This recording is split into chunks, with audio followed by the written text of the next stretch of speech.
Hello, my name is Dr. Jennifer Challenor, and I'm a lecturer of games art at the University of Staffordshire. Hello, I'm Dr. Chris Payne. I'm a senior lecturer in games design at the University of Staffordshire. And welcome to Developer Mode. So, Chris. Hello. What do you know about hair in games? Well, I know my hair is receding pretty badly now, and it's got a mind of its own, but so not much really, to be honest with you.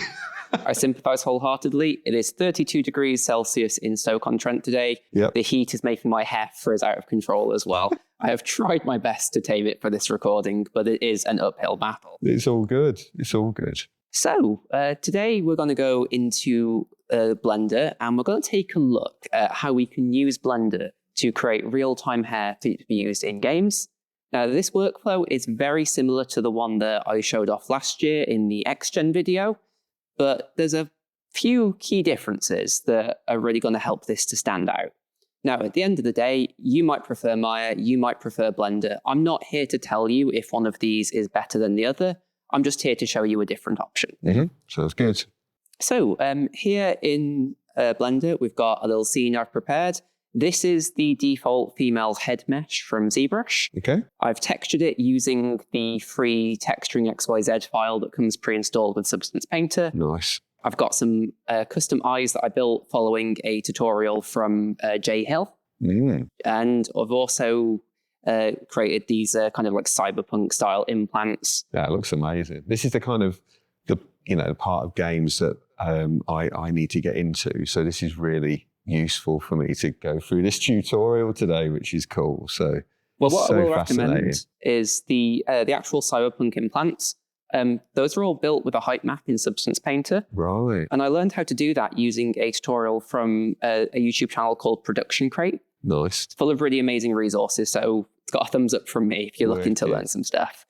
So we've got ourselves this head, and we've also got ourselves a scalp cap, which is just a bit of geometry that just sits over the top. Yeah. If I just quickly go into my wireframe view for a second, you can see it's literally just a duplicate of the head. Wow. But I scaled it up a little bit and then deleted the faces I don't want. Sure. And that's just because we can work on this scalp cap and we don't really have to worry about, if we want to go back and edit the head, the hair kind of exists independently. Yeah, it's a separate thing, right? Yeah, so the only thing you have to do with this one is just make sure you've applied the transforms before you begin, just to make sure that it's all good, and that's it. Cool. Now, in my XGen video, there was like this big thing at the start. I went through like the 6 main steps you have to do before you can get started with XGen. In Blender, there is one step. Are you ready for the one step? Go for it. You go to File, you go to External Data, and you press Automatically Pack Resources if that's not already enabled. Okay. That's it. That's loads easier then, right? That just means that when we save it, it will save all the files associated with it that we need. So Nice. that if you take this somewhere else, you just need to open that scene file and it will remember that it's meant to look for all the other files you've got. Awesome. That's it. Yeah, that makes sense. That's cool. So I'm going to select the scalp geometry, and I'm just going to create a new object. I'm going to create myself an empty hair. And this means that we can now create hair. Do you like the hair? Not at the minute, just because there's not a lot of it. I did the same bit last year. So yeah, there's no hair at the moment. We've created the actual object for it. So if we open up the scalp geometry, you can see it's now created an object called curves. Got you. I'm going to do some cyberpunk style hair today. Nice. I don't know if I'm going to have time to do both, but I want to try to do the kind of, oops, that's unreal. I want to do the kind of undercut style hair with like one side being longer, and then having it sort of bud down on the other. So we'll see if I get time to do both today. That's really cool. So I'm going to call this the long hair to get started. And now that we've got this ready to go, we can now start to actually create hair on it. Nice. So to do that, I'm just going to switch the mode over from object into sculpt mode. And you can see now we've got a bunch of hair related brushes. Okay. Because we've selected a hair object, it goes, okay, you're trying to make hair. Right. Yeah, that makes sense. So let's get started. We're just going to start by just applying some hairs here. Look at that. Looks like hair. I mean, if we were going to go for something like, say, box braids or something like that, it might be a good start. Yeah. Probably a little bit thick for box braids, but it's a decent start. So we can use these and we can create some basic hairs, but there's a lot wrong with these at the moment. It's not quite working the way we'd expect it to. Yeah. Can you split them down and stuff? Is that kind of how it works, or? Sort of. Yeah. So what we're going to do for these are actually just the guides. We're just going to use these as guides, the same way we would in XGen. And what we're going to tell it is that each one of these is responsible for lots of hairs in a radius around it. Got you. So rather than grooming every hair one by one, we just move this and it says, okay, all the hairs around me follow the same instructions. Awesome. Yeah. So it's a lot more efficient, right? Yeah, it's fast, it's easy. It makes the process like a lot simpler. Mm-hmm. So I'm just going to add in a couple more of these. I try not to add too many to start with, because if you have like hundreds of these, it makes it really hard to control. Yeah. And what we're going to do to control these is we're going to use some of the geometry nodes tools. Mm-hmm. I'm not going to lie, Chris, geometry nodes scare me. Okay. It's a big network of things you have to, connect and plug in, and you've got nodes and cables. It scares me. Fair. If it scares you, I'll be running away. Thankfully, we don't actually have to interact with the nodes directly for this to work. Okay.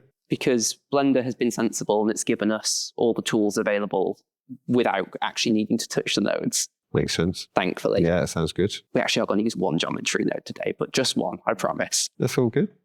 So what I like to do when I'm working in Blender is if you move your cursor to the bottom, it looks like it's being a pain doing this in sculpt mode. Let's go to object mode.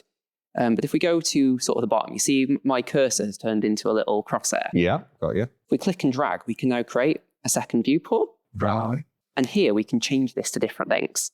Cool. So I normally leave this in the shader editor when I'm working, so I can edit my materials as I go. Got you. But for this, what we'll do is we're going to go to the file browser, what am I doing? Sorry, the asset browser even. Scroll down and click hair. And now we've got all the different hair tools that we need. Nice. And these will actually give us all the geometry nodes, but rather than doing it as a graph, which looks scary. You can drag them in, or? Yeah, just drag them in, and it'll apply them as a modifier. Wicked. Which is way better for us. So to start with, I'm going to use the one called Interpolate Hair Curves. Mm-hmm. I'm going to click and drag this onto the surface now. And let's go to our modifiers. You can see now it's actually given us this as a modifier. Okay. And it's telling it, yeah, let's put some hairs all over the surface of this area. And this is the one bug that I have found so far in Blender. You see here, it's looking for a UV called UV map. Yeah.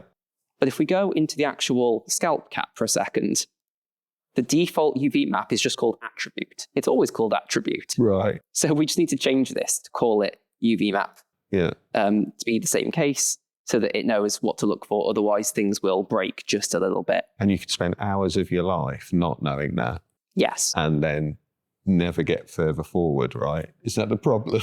Pretty much. So you see here, it's saying it's evaluating it against a missing UV map. Wow. Because it thinks, hey, wait a second, that's supposed to be there, and it isn't.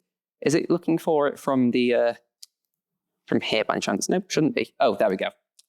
See how it's looking for attributes still. Got you. So we changed that to call that UV map, and now it understands. It goes, okay, so there's stuff meant to be happening here, and I just didn't know what to do with it at first. So it's automatically put this surface to form modifier on there for us. So it's saying, okay, across this, start creating hairs. And then if we go into the interpolate, it's currently not working off a surface, so we'll give it a surface. There we go. And it's now saying, okay, using those curves, start to create hairs across this surface. Okay. So at the moment, it's not creating that many because the density is on 10, which is tiny. Let's go higher. Let's go to like 100,000. Yeah. Oof, there's some hair. That is some hair right there. I was typing 1,000,000 by mistake. I think I did. Lots of zeros. Oops. Learning to count with me. There we go. Right. So 100,000. That's a bit better. That's all right. So it's giving us more hair that we'd reasonably expect to have, but it's still using that default cylinder, which looks a little bit strange. Yeah. So what we'll do instead is we're going to just basically tell it to create the actual hair the way that it should do. So if we set the curve profile of the hair, we'll basically tell it how it's meant to behave. And you can see that's already looking a little bit better. Yeah, sure. I'm actually going to move that to above the interpolate so that it sets the hair shape before it distributes it. Okay. Can fix a few bugs. So at the moment, each hair has a radius of 1 centimeter. Right. Which is... pretty thick. Yeah, that's a 2 centimeter diameter hair, right? That's crazy. Yeah. Now, in reality, a hair has a diameter of about 0.01 to 0.02 millimeters. They're really quite thin. Yeah. I normally go a little bit higher in Blender just so that we can get away with having fewer hairs overall. Yeah. For efficiency again, right? Yeah, just for optimization. Yeah. So if I go to 0.15, you can see now we're getting hairs that look thinner and look a little bit more sensible. And each of those is tapering to a sharp point. We can edit that by using the shape. So if I push this up higher, I think that's just the opposite.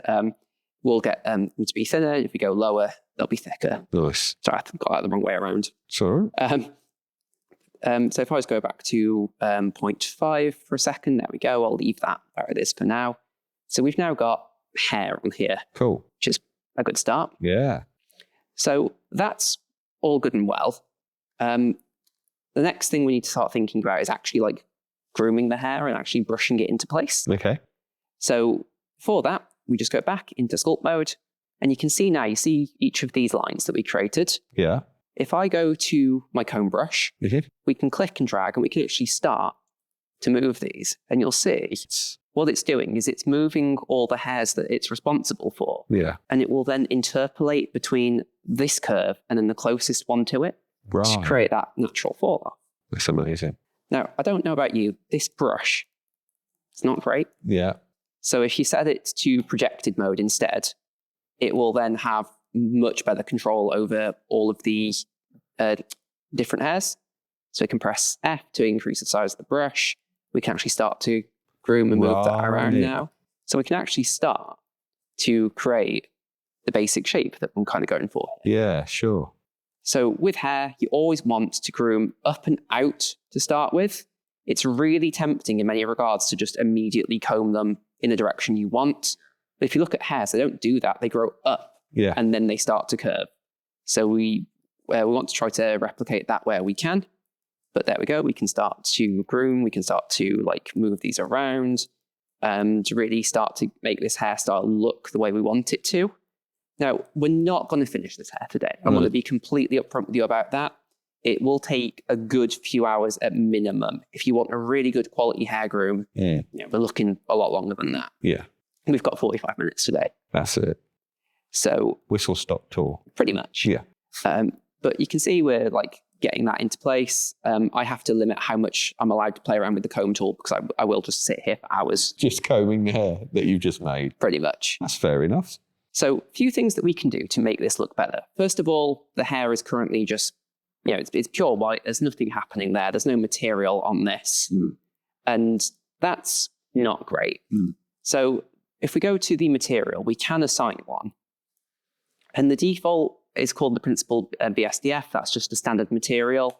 There is actually a hair-specific material, but we're not going to use it.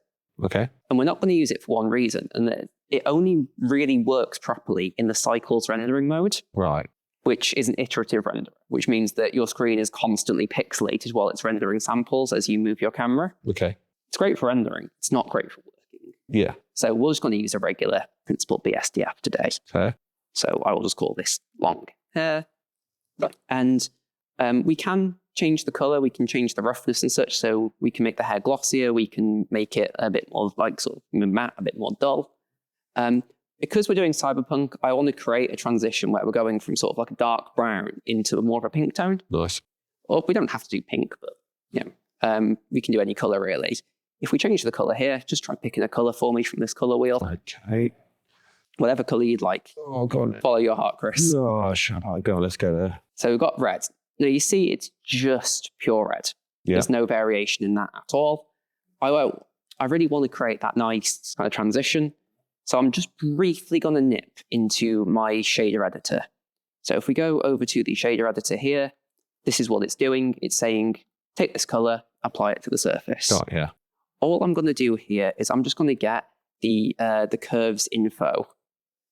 And I'm just going to grab what's called the intercept. Right. So I'm going to say, okay, so basically grab each hair and then just run these through a color ramp. If I plug this into the base color now instead, you'll see rather than using that color, it uses this gradient. That's awesome. So I'm going to go for, say, like, kind of like a dark brown to start with. Yeah. Really shouldn't get too too caught up in this. And then at the final point, there we go. Choose a colour for me, Chris. All right. Any colour you want. You follow your heart, my Let's friends. go to pink this time. You want to go Pinky for pink? purple. Purpley. This pink, this is what you want to go with? Yeah. Excellent. I think so. And if you click and drag this little slider here, just grab that and drag that left and right. Will do. You can decide where the actual, where the dye begins and where the natural colour is. Let's go with that. That's all right. Excellent. There we go. So you've decided that's where the natural hair colour is going to be. Mm-hmm. We can also play around with the roughness as well if we want to. So we can make the hair a bit shinier. So there we go. Super wet, glossy, shiny hair. Nice. You can barely even see that. There we go. Or we can go for something a little bit more matte. I normally leave a little bit of shine on it just so I can test the anisotropy. But it's one of those things. And that's it. That's all we needed to do in the shader editor. We can go back to the asset browser now. So there's kind of two things we need to really sort out before we go any further. Mm-hmm. One of them is going to be where this hair actually grows. The other one's going to be the hairline. Yes. Now, at the moment, the hair is growing anywhere it can on the scalp. And it's growing, if we go into our modifiers, it will grow within a certain distance of any of these guides. Okay. So at the moment, it can use the entire scalp if it wants to, which is not great. That's why we're getting these hairs here that are actually growing through the head. Right. Yeah. Not great. We don't want that. So we're going to use two different methods to control where the hair can grow. So let's just hide the hair for just a second. And inside the scalp geometry, we're going to use what's called vertex groups. Okay. Where we can tell it which bits of geometry stuff's allowed to work on. So I'm going to start. I'm just going to literally say, well, for the undercut, it probably wants to start about midway through the eyebrow-ish. Yeah, yeah. If we're looking at it from the front, we can reasonably infer that that's probably about midway through the eyebrow. So probably about here-ish, maybe. Uh-huh. Gosh, I just scaled something by mistake. So we're just going to grab those and looks about right to me. Yeah. So from here, I'm just going to make sure I've got all the verts going back from that part of the head to this one. Yeah. Particular face wants to come along for the ride, apparently. Yeah. We're just going to select all of these. It's probably a slightly faster way of doing this, but there we go. So this bit here, we're just going to go into the vertex groups, create a new one of these, and I'm going to call this the undercut. Okay. And we'll assign these verts to that. So now it knows this particular bit of the head, that's the part that's going to be buzzed down. Right. What I'll do is I'll select this, I'll invert the selection, and I'll now make a new one of these, and I'll call this the long hairs. Yeah. Or just long hair even. Yeah. And assign that. So it now knows we've got these two different groups. That's cool. Just like that. Yeah. Makes sense. It does. So what we're going to do here is inside of our hair, if we have a quick look through it, you can see that it's got two options here. It's got a density mask and a mask texture. Okay. These two things work differently. So for the density mask, we're going to tell it to only use the long hair group that we made, okay? Right. Now here's the thing. If we type that in, nothing will happen. Got ya. We have to click this little button here that tells it that we can now give it an attribute instead. Right. And if I just type in long hair, there we go. It now knows it's only allowed to grow hairs out of that vertex group. Oh, yeah. So that's a really easy way of getting that started because we can now literally tell it to hard part the hair based around where that is. The only other problem now is that it's growing the hair all the way up to sort of like between your eyebrows. I see what you're saying, yeah. Which isn't great. If we take a look at some sort of female hairlines, I've literally just grabbed like some actresses who've, or I say actresses, I don't know who these two are, but they've popped up on the search. Fair. But, we've got some people here who've sort of shaved their hair. Yeah. Now, because my character has sort of, Caucasian skin, I've kind of looked towards sort of, 1A, 1B sort of style hair. But if we take a look, typically speaking with sort of, female hairlines, you normally get sort of more of like a rounded shape. Yes. There are, of course, variations to this as well. So I've got Lori Payne here, whose hairline goes back a little bit. Yeah. It varies, right? People are people.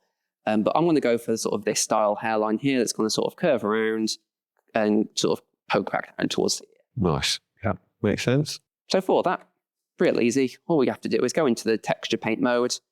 I'm just going to create a new texture. I'm just going to call this my hairline underscore mask. We'll set the default color to be pure white.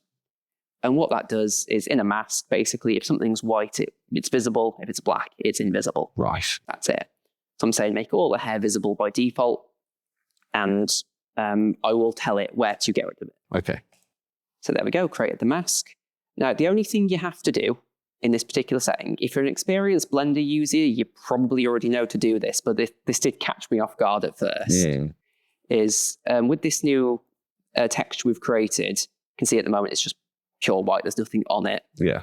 You do just have to go to image and you have to just save it. Okay. So I'm just going to save this in here as my, again, just hair mask. There we go.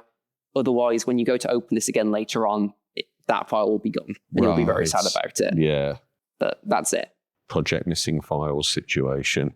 Gets us all at some point. It does. It does. This is it.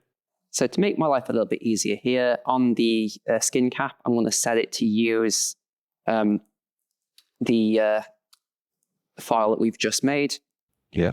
Don't know why it's not letting me just select from a drop down here. Am I in Blender 5? I am in Blender 5. Interesting. So in this particular case, I'm just going to set it to use a image texture. Oh, there we go. Now it's popped up. It's really funny. In my install at home, if I click that little button, it just does that. It gives me the option. But well. I'll set it to use the hairline mask so that we can now see the mask. And then what I'll do is I'll just go into texture paint and make sure that we're painting on the hairline mask. Okay. There we go. So now as we start to paint, we can literally start to paint in where we don't want the hair to be. Right. So all I'll do here is I'll just quickly go into our hair. I will go into the modifiers and I will tell it for the mask texture. See this little drop down? Yeah. That's the exact thing I was looking for. Right. We'll tell it to use the hairline mask. So now, as we start to paint this, let's make sure, still letting to start with, we'll make sure symmetry is turned on, because no reason to not have the hairline be symmetrical here. Yeah, sure. And then what we can do is, as we start to paint, any areas that we paint black, the hair starts to vanish from. Wow. So we'll give the hairline sort of some, I'll probably paint this a little bit over the top to start with, and then I'll go back and I'll just paint in some more as required. Yeah. So there we go. This all making sense so far? Cool. Yeah, it certainly is. So all that setup, now you're reaping the results now, aren't you, with that? That's such a cool kind of separation of the two kind of systems, really, isn't it? Pretty much. Oh, this is another funny little glitch that can happen. You see that there? Yeah. Sometimes when you're painting, it likes to set your brush to paint with the texture that you're currently painting. Right, okay. For some reason. I don't know if that's just like a Blender thing or what, but it's so strange. There we go. We can now paint normally again. That's fair. It really caught me off guard the first time that happened. Now, I'm actually painting the back of the hair a little bit higher than we might otherwise go because I've given the character these cyberpunk implants. Mm-hmm. So I want these to kind of like, line up with that as best as possible. Yeah. I'm just going to paint this back in just a little bit. It's a little bit harder to do this without my tablet. But sure. Whatever, we'll... it's all good. Do that. And from here, we can start to think, let's angle the hairline up a little bit. Mm-hmm. And again, we can go back in, we can repaint this whenever we need to. So if it looks a bit wrong, if the hairline looks, let's turn the hair back on so we can see it. If we decide that the hairline needs to be a bit higher, we can just paint that in a bit higher. If we've gone too far, we just paint it back in. It's not the end of the world.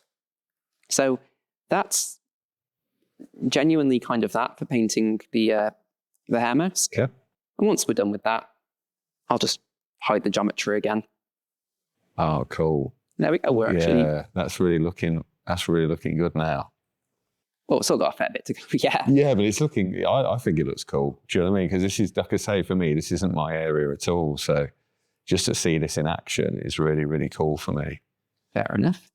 So other things that we can start to think about doing as well is at the moment, The hair is all kind of one length. I'm actually not a big fan of how that looks. So what I'll do is I'll go into sculpt mode, and we've actually got some tools that can be really helpful for this. So we can like grow and shrink the hair if we need to. Got you. So at the front, we could think, well, actually, maybe make this a little bit longer. If we hold down control, we can start to shorten it a little bit as well. Nice, yeah. So we can really decide like how long or how short we want this hair to be. And we've got a complete option of that. We've got the regular combs. We can kind of like move it into place if we want to sort of arc it round or whatnot. There's just tons of cool, like really cool features in here that I think are just a lot easier to use than what you get with a bunch of the XGen tools. Like me. One of the issues I really have with XGen is that it wants you to type in Python code, basically. Right. It gives you expressions. It gives you like, parameters and things. It's really powerful. But oh my goodness, it's a lot. Yeah, it gives you all that extra complexity as well that you probably don't need when you want to just create. Is that right? Does it get in the way of creation a little bit maybe, or? I would argue so. Because again, it was built for, an animation team more so than it was to be used as a game tool. Got you. I'm sure it made perfect sense to the people who were building it, but less so to, some other people. So now that we've got some hair, I want to start to think about making the hair clump. Right. Because all hair clumps, if I take a look at mine, you can probably see, we've got a large clump here, and then there's smaller clumps inside of it, which are, oh my goodness me, my hair is so frizzy today. But you get large clumps and you get smaller clumps inside it, and I kind of want to build that. So what I'm going to do next is I'm going to take the clump hair modifier. There we go. And if I click and drag this on, it's going to start to form some clumps, which is kind of fun. And if we take a look, we've got, kind of track that so we can see these. There we go. So I want you to see the modifier names as well. Sure. So I'm actually going to do 3 of these.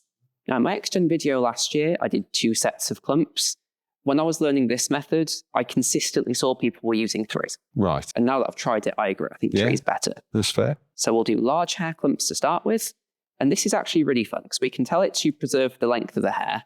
You see at the moment, it's basically pulling them all together. If we tell it to preserve the length, it will try to keep the length of each hair. Nice. Yeah.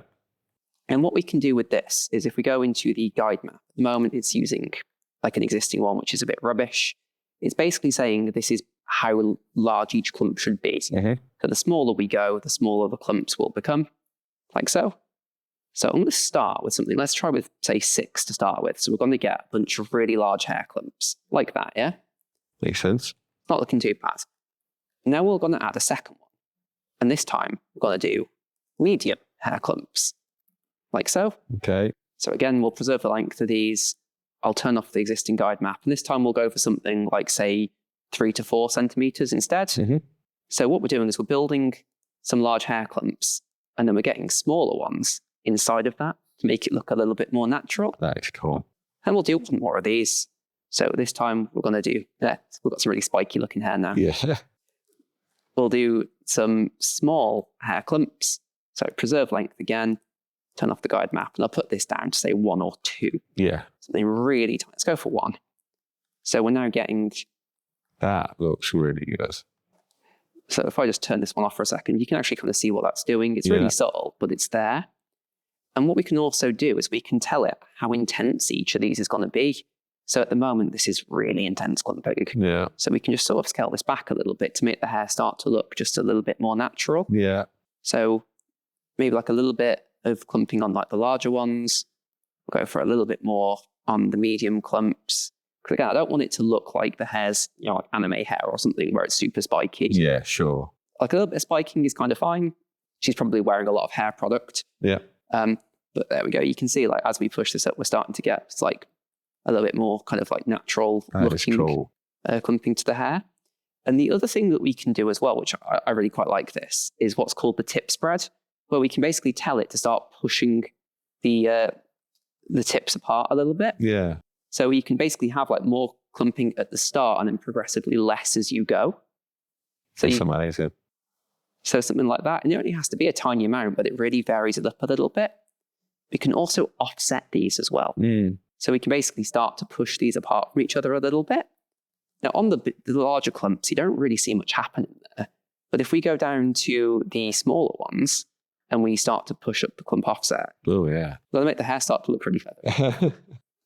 So again, it depends entirely on like how you're styling the hair. Yeah. You probably don't want too much of this because otherwise it'll start to make the hair look a bit messy. And I can see why you can get lost in all these settings in a good way, from a creative perspective. It's so cool, isn't it? It's all these natural attributes with hair that day to day you don't really think about until you start trying to recreate that kind of natural feel and look, Pretty much.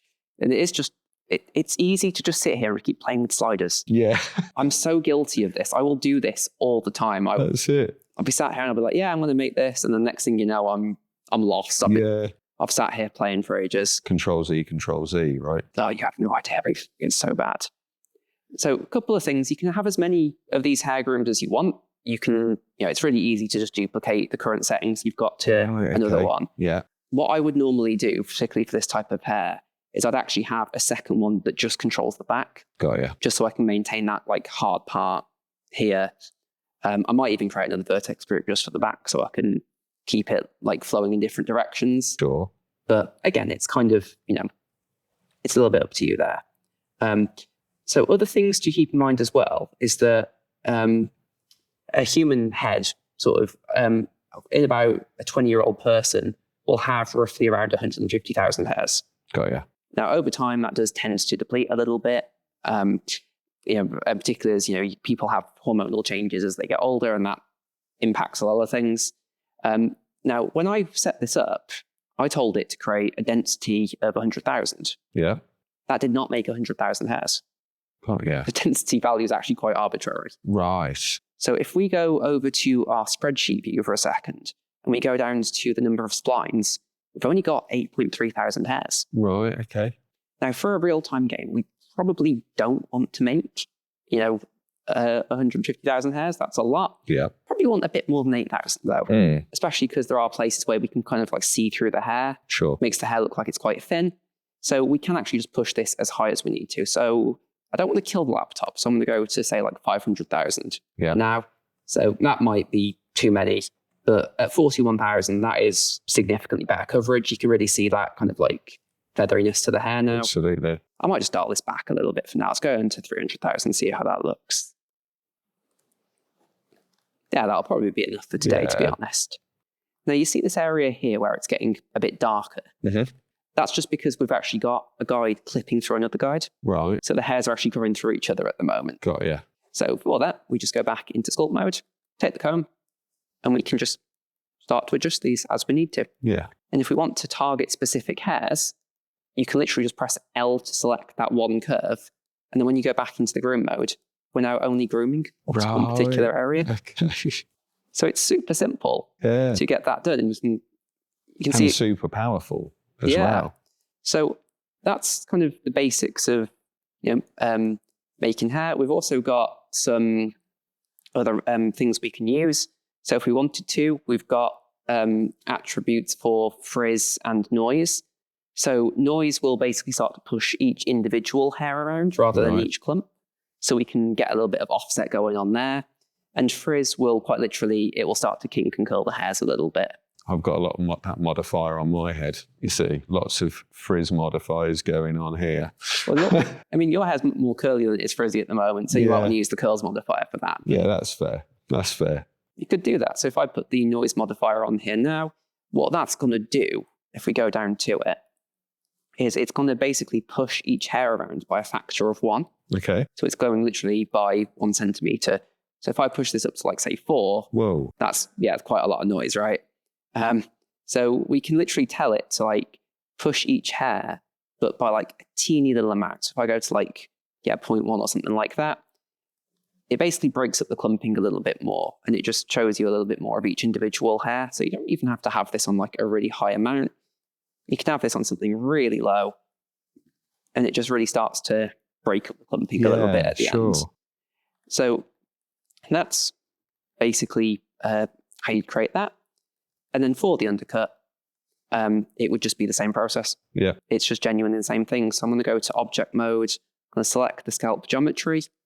I'm going to, I keep pressing Control A rather than Shift A. We'll let you off. It's all good. It's all good. I'm just going to create an empty hair. This time I'm just going to call this the undercut. Mm-hmm. And for this one, it is just the same process now. So we would literally just go into the sculpt mode. We could start to add in some hairs here. Now, at the moment, that's making a really, really long curve. Yeah. Like way longer than I want it to be. So there are a few ways we could possibly get around that. So if we go into our menu, we can change the length of that from, say, 30 centimeters to maybe like 0.5 centimeters instead. So when we start to create these now, you see we're creating these much smaller curves. Yeah.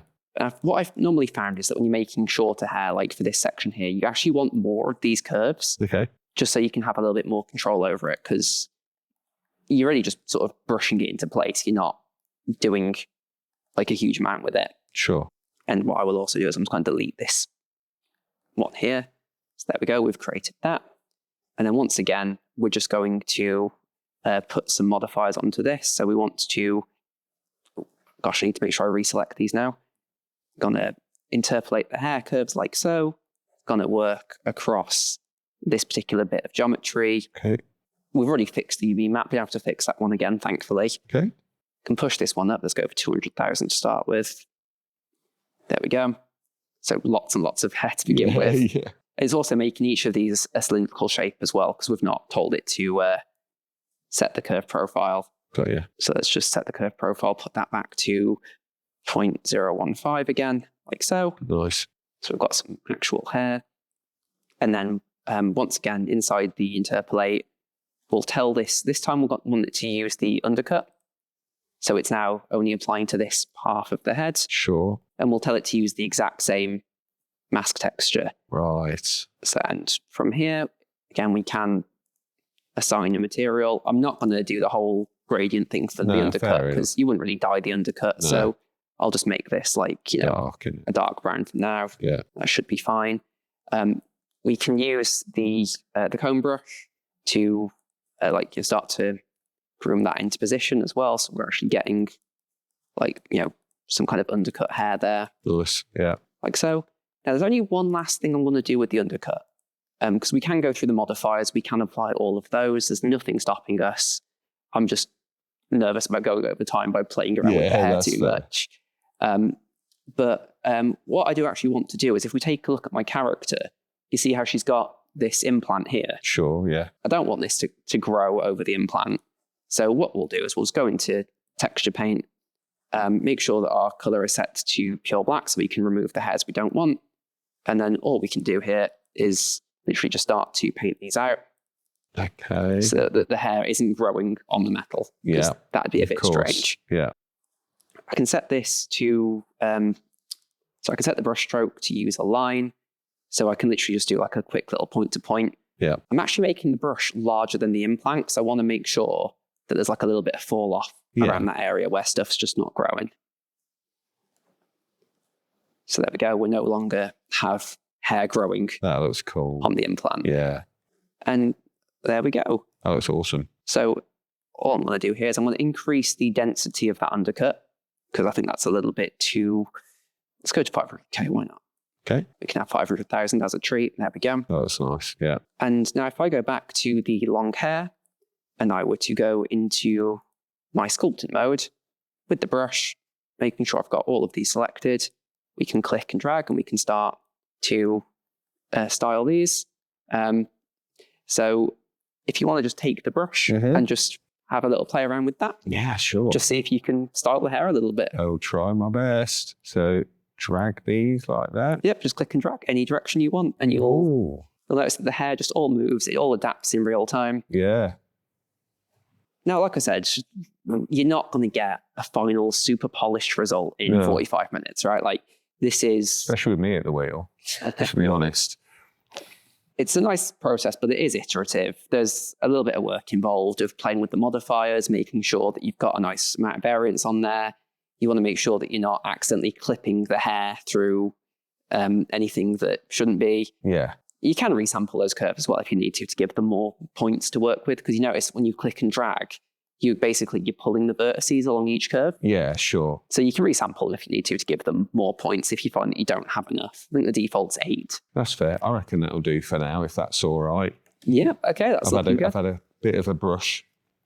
I like it. I see what you did there. I like it. Fantastic. Yeah. So there we go. So we've got our hair.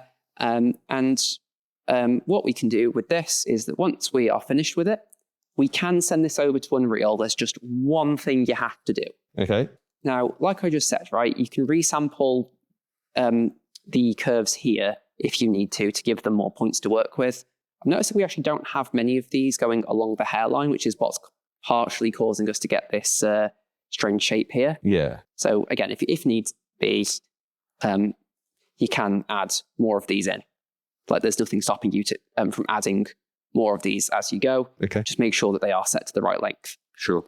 In fact, one of the cool things you can do is if I click here, we're adding in, we're adding more curves. I don't know why it's creating them with a length of 1 at the moment, but okay. If we tell it to interpolate the length and the shape, when we click, it'll actually try to follow the rest, which is kind of cool. That is cool. Really curious to why it's adding so many of these at once, but all right, cool, whatever. Oh, it's because I've set it to add 30 at once. It wasn't the size, it was the number of them I was putting on there, silly me. But if we set it to use the length and the radius, you see how it's basically inserting curves, but it's trying to follow the others? Yeah, makes sense. So it makes it a little bit easier, which is kind of cool. So all we're going to do is that one geometry node. I told you we were just going to use one, just one. And all we're going to do for this is we're just going to add a modifier, and we're going to just literally tell it to use a geometry input. And the,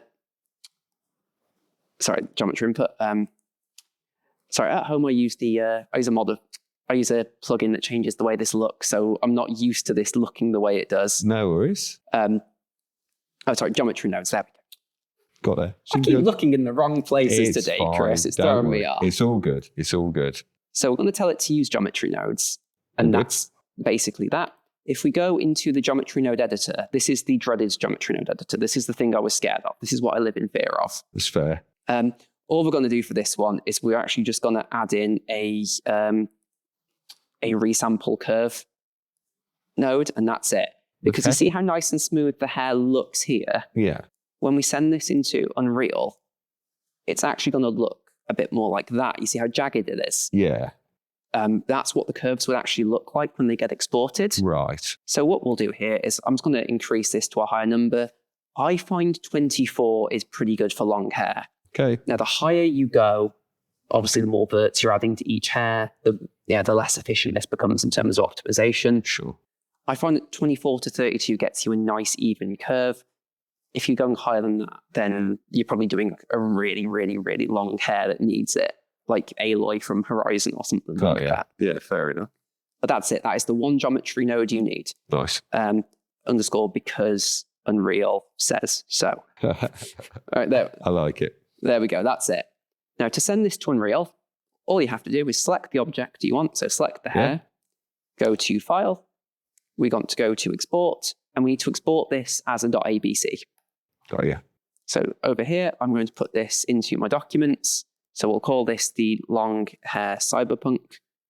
We just have to make sure we're on selection only. Yeah. Otherwise, you'll export the entire scene with it, which is not ideal. And that's it. Wow. That's amazing. So export that as an Alembic. It's now taken that out as a cache. If we go over to the Unreal Engine, we've got the head already prepared. You do have to make sure in the plugins that you actually have both the groom and the Alembic importer enabled. Got you. Groom is now enabled by default in modern versions of Unreal, but the importer isn't. Right. So over here, all we're going to do is inside the hair folder here, I have nicked the material from the MetaHumans file because I'm not as smart as Epic's shader engineers. They are bigger brain than me. They know this better than me. My pride can take the hit of admitting that. That's fair. So we're just going to import this in. So go to my documents, going to find the long hair, press open, and it will tell us now that it understands the file and that it recognizes it. So we're just going to import that in. Okay. There we go. We've got the hair. And if I go into the blueprint for my character now, I've got this set up as a blueprint just because every component can be its own object. Of course, Makes life a little bit easier. You probably recognize this bit a lot more now, don't you? I do, yes. I'm now at home in this. This is my territory. I'm all good. Fantastic. So we're going to just add a groom component to this. Mm-hmm. It's going to be slightly rotated wrong to start with. Yeah, sure. So we're going to call this one the long hair. And what we'll do, just zooming in a little bit so we can see, we can tell it which groom to use. So we're going to tell it to use the long hair that we've created. Nice. And what I found with the Blender ones is that they import tiny. Right. I don't know why. So we've got to scale them up proper. So if you scale them up just to a size of 100, I find that works just fine. Yeah. Then for rotations, you just need to rotate it back by 90 degrees. Yeah. Like so, just like, yep, 90 degrees. And you'll also notice it's actually, at the moment, it's currently the wrong way around. Yeah. So we will want to also rotate this by 180 degrees. Now, you will notice as well, it's flipped. Mm-hmm. Xgen does the same thing. Yeah. Xgen likes to import things flipped. So on the x-axis, we're just going to just set that to minus 100. Yeah. To flip that back to where it should be. Cool, cool. But you can see now we've got the hair looking pretty much as it did. Yeah. We really need to groom this back part a bit more, but oh well. But we've got the hair looking sort of as it should have done. And I'll just compile that. And for the material on this one, what I've done is I've created two hair material instances to make this a little bit easier for us. Now, this is Epic's material. I've just made one change, Okay. which is that I've put a gradient on it so that we can have the multiple hair colors. That makes sense, yeah. It's not a particularly efficient way I've done it. But it works, right? It works. I'm not going to make any apologies for it. Like it's bad. I know it's bad. Where's my material? All right, there we go. So we've got the hair long material, and there we go. So we've got that nice vibrant pink on there. So I'm going to press compile. I think this laptop is not happy about the fact I've imported this groom. No. But there we go. We've now got that hair in there. Wow. And if I go into the material for sorry, that's the undercut. Let's go into the long hair material. Yeah. So if I can split this to half of the screen each. So we've got a few different parameters you can play around with here. We've got the root, you've got the tip, and you've got the middle color over there. Mm-hmm. We've also got some gradients so you can play around with where it starts. So do you want to just change the color for me there, Chris? Yeah, sure. So if you want to change the hair color to anything you want, you go for, you do what you want, my friend. And it's an instance, isn't it? So which is why it's working dynamically, which is cool. Now, the best way I could find of, wow, we're going like full like parrot here. I love it. Love that. So you've also got these gradients you can play around with as well that will change like the positioning of like where everything sort of starts and stops. So that's quite cool. I know I'm getting rid of a lot of the blue here, but go on, I'll put a bit of blue there. You do whatever you'd like. At the end of the day, this is your hair now. It is. You helped in making this. You get to make decisions. I'm happy. I am happy. That's proper, isn't that? That's a statement, right? So there we go. It is just that process. That's amazing. And it'd be the same for the undercut as well if we imported that. Yeah, sure. But no, that is really cool. Well, yeah, that's a little whistle-stop tour of how you can make hair in Blender. And the reason I like this one is that once you've made it, you don't just have to send it to Unreal. You can use this with other engines if they support the import of the Alembic caches. Yeah. And you can use Blender to make your real-time hair. That's amazing. Thank you very much. Thank you, Chris. Thank you very much. Have yourselves a wonderful day.